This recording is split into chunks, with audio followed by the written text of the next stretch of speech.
Welcome to the I-35 Capitol Express South project walkthrough.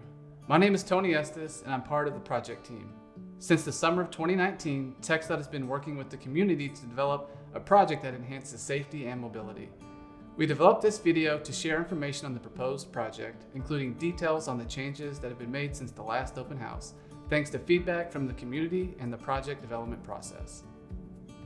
Let's begin with information about the overall project. Lack of mobility on I-35 threatens the economic livelihood of our city and our state. Improvements are needed due to population and employment growth, which have caused increased congestion in the area. Hov lanes are special lanes reserved for the use of carpools, vanpools, and transit vehicles. Hov lanes save time for carpoolers and transit riders by enabling them to bypass traffic and relieve traffic on the main lanes.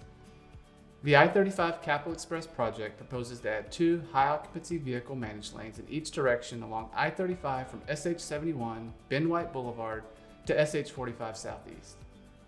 In an effort to share detailed project information, TxDOT has developed a conceptual layout with information regarding the number and type of lanes, bicycle and pedestrian enhancements, and the location of entrance and exit ramps. So let's take a minute to get oriented. Yellow represents pavement widening and reconstruction.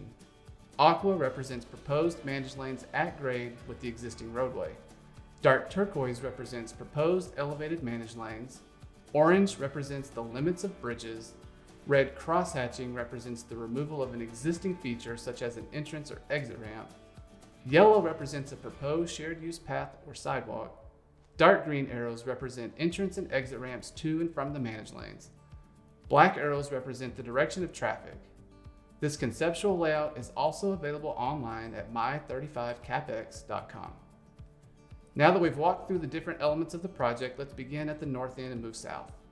Currently, we're at the northernmost limits of the project, the interchange of I-35 and SH71 White Boulevard. Vehicles headed south would be able to enter the managed lanes in 2 locations. The first is from the main lanes, and the other is from eastbound and westbound SH71 White Boulevard to southbound I-35 flyover. Green arrows show the managed lane entrance and exits throughout the project. Drivers wishing to enter the managed lanes from SH71 White Boulevard would use the existing flyover and take a new access ramp that crosses over the main lanes directly into the managed lanes. This is shown in dark green. To ensure all locations operate at their best, the managed lanes would be elevated from SH71 White Boulevard to Slaughter Lane. This elevation reduces conflict points where crashes are more likely to occur and minimizes the need for right-of-way. Conflict points are where vehicles have to merge, diverge, or cross, such as entrance, exits, and weaving areas. Along southbound I-35, the Stasny Lane entrance ramp would be moved further south along the corridor, while northbound White Boulevard, Woodward Street exit, number 230, would stay in its existing location. The second page of the layout picks up just north of Stasny Lane.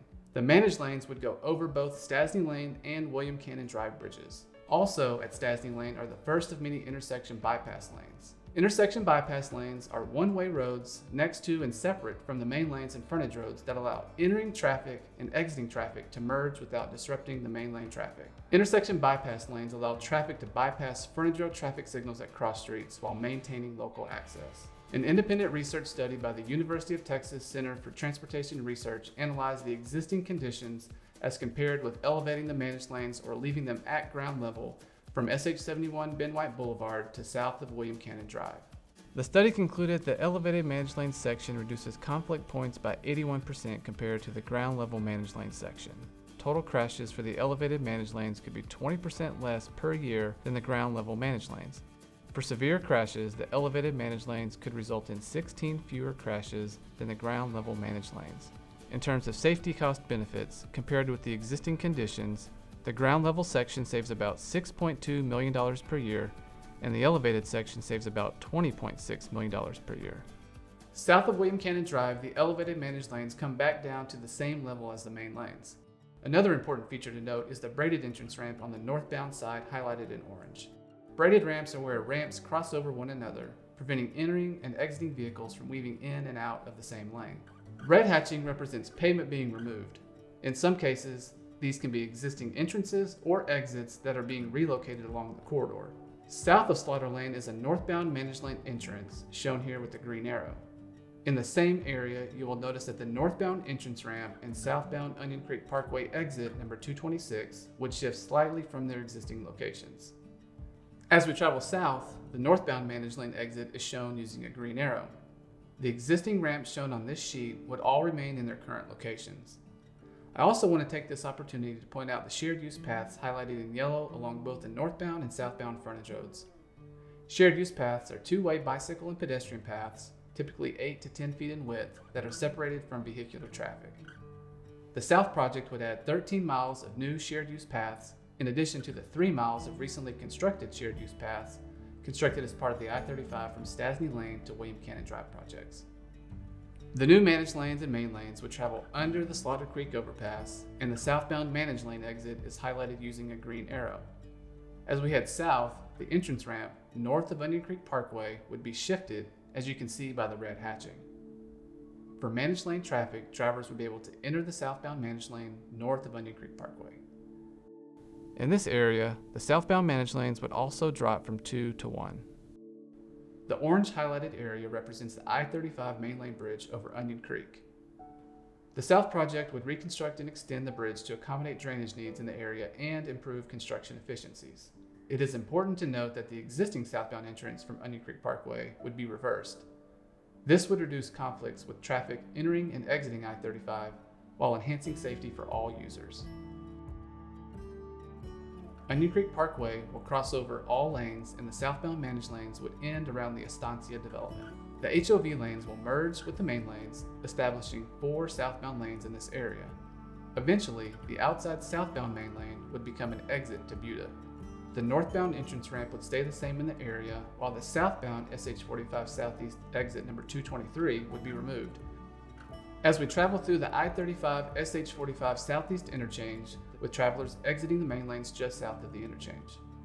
Additionally, a southbound and northbound I-35 U-turn is being proposed to enhance access and reduce travel times, as vehicles do not need to wait through a signal at SH45 Southeast. Continuing along the corridor, traffic would enter the northbound managed lanes just south of SH45 Southeast, shown here with the green arrow. In the final section of the layout, just south of SH45 Southeast, the South project would tie into existing conditions to ensure a seamless transition to and from the proposed improvements on the managed lanes, main lanes, and frontage roads. With a safer, more reliable I-35, we expect drivers who now use the local roads such as Congress Avenue, South 1st Street, and South Lamar Boulevard to instead use I-35 as their primary route. This would help alleviate and address congestion on those local roads. Thank you so much for your time. The South project layout, as well as other information, can be found at my35capex.com. We look forward to your feedback. If you'd like more information or to request a meeting with the South project team, please contact us by emailing capexsouth@txdot.gov or call Nicholas Barbera at 512-766-3472.